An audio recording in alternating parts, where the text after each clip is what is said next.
Trust me, you haven't seen this video yet. I had this secret battle of anxiety and depression that I just couldn't get rid of, and there would be nights where I would contemplate my life. On December 25th of 2020, at least I thought December 25th of 2020 was going to be my last day. I had had an awful day. I had just told my parents that I was going to get a meal at Waffle House, but in reality, I'm thinking this is going to be my last meal. I love Waffle House, and no one knew. I had basically set everything up to where after Waffle House, that was going to be it, and then there would be stuff left for the people that cared about me. I came into Waffle House, and it was slam packed inside Waffle House. And since I came alone, I knew it was going to take a while for me to sit down. And so I asked this random guy, I'm like, hey man, if we a party of two, we'll get to sit down faster, I'll pay for your meal. And he was like in his mid-30s, and he was like, yeah, sure. So I got him, we sit down at this table right over there. He starts dumping all his life issues on me, like starts dumping everything that he's going through. It's like, my wife's divorcing me, she's taking my kids, and she's taking all this, and blah, blah, blah.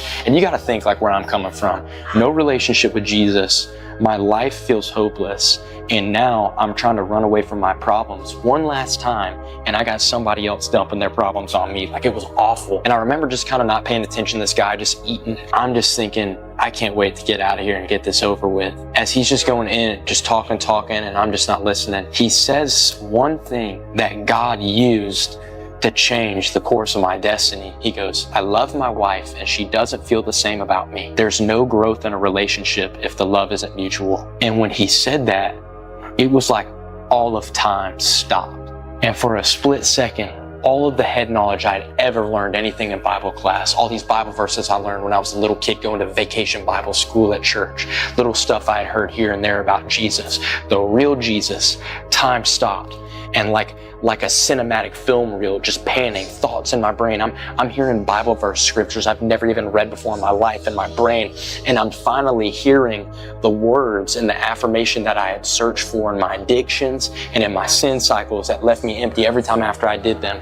The one thing I had never tried was Jesus. And all I hear is that I love you. And I realized when that guy said there's no growth in a relationship if the love isn't mutual, I realized the only reason that I hadn't experienced God's love was He really loves me. I just never gave myself the opportunity to love Him back. Started bawling my eyes out, and this guy was freaking out because he thought he said something that offended me. And I just threw the money down on the table, my cash for the bill, and I walked out and I got in my truck and I just said, God, if you're real, take away my anxiety and depression. And since December 25th of 2020, I haven't had anxiety or depression. And that night, instead of taking my life, I gave my life to somebody who wanted it. The very next day, I experienced the freedom I had never felt in any of my sin. And since that day, I've been telling people about Jesus.